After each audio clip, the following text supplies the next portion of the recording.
বেগুন ভেজে আর টমেটো ভেজে দেখো আমি আজকে সকালবেলা ভর্তা করেছি, মানে আজকে দুপুরের খাওয়াতে ভর্তা করেছিলাম। নমস্কার, আমি পপি ওয়েস্ট বেঙ্গল থেকে আমার একটি ছোট্ট মিনি ব্লগে তোমাদের সকলকে স্বাগত জানাই। এই যে দেখো সরু চুকলি পিঠে আর গুড় দিলাম সকালবেলা আমার হাজব্যান্ডকে খেতে। আর এই যে আমি তারপরে রান্নাবান্না করতে চলে এলাম। আর সকালবেলা তো যা মানে ছেলের খাওয়া দাওয়া যা থাকে ওকে সব করিয়ে দিয়ে এই যে আমি রান্না করতে চলে এলাম। একটুখানি উচ্ছে ভেজে নিচ্ছি আর এদিকে মাছটা ভেজে নিচ্ছিলাম।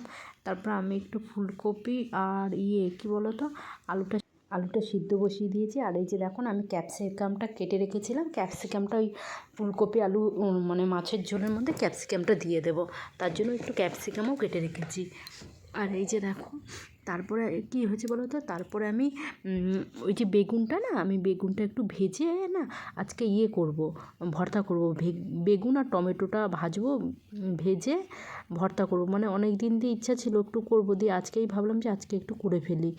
দিয়ে সেইটাই আর কি মনে মনে আমি ভাবছিলাম। দিয়ে এদিকে ফুলকপিটা একটুখানি ভাপিয়ে নিচ্ছিলাম, কারণ ফুলকপিটায় না আমার ছেলের প্রচুর গ্যাস হচ্ছে, মানে ওকে খাওয়াতেই পারছি না। তার জন্য ভাবলাম যে আমার বরই রাতে বলছিল যে একটুখানি ফুলকপিটা জল ফেলে দাও তো, দেখো তো গ্যাসটা একটু কম হয় নাকি বাবুর।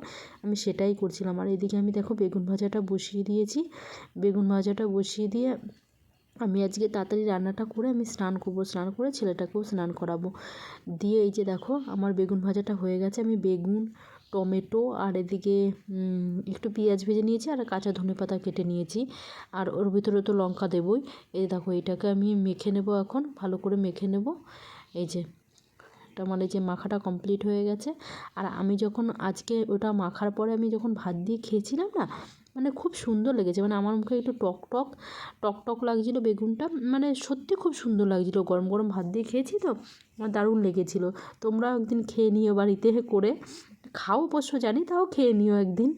আর এই যে দেখো আমি দুপুরবেলা ছেলেকে স্নান করিয়ে এই যে বাইরে রোদে নিয়ে আসলাম, এনে মানে ওর মাথাটা একটু শুকাক, তারপরে তেল দিয়ে ওকে জামা প্যান্ট পরিয়ে দেবো। আর ওকে এই যে ঠান্ডায় মানে এখানে তো হাওয়া দেয়, তার জন্য আমি চান করিয়ে ছোটো ব্ল্যাঙ্কেটটা ওকে পরিয়ে দিই। এবার আস্তে আস্তে করে একটুখানি চুলটা শুকায়, গাটা শুকায়, খুলে তাড়াতাড়ি করে জামা প্যান্টটা পরিয়ে দিই। দিয়ে ওকে রেডি করে ও আবার জানো তো ওর একটা দাদা আছে পাশে, ওই রিজু দাদা বলে ও, মানে ওকে ও খুব ভালোবাসে। ও এইখানে বসে বসে আমি ওকে রেডি করাচ্ছি, তখন ও দেখেছে, ওকে দেখে বলছে রিজু দাদা আয় আয়। ও আর আসেনি। এবার ও আমাকে বায়না করছে, মানে জেদ করছে, বায়না না জেদ বলতে পারো, যে আমি রিজু দাদাদের বাড়ি যাব। দিয়ে আমি বলছি ঠিক আছে তুই আগে রেডি হ, তোকে আমি টিপ করে সাজুগুজু করে দিই, তেল দিয়ে দিই, মাথা আঁচড়ে দিই, তারপরে আমি তোকে নিয়ে যাব।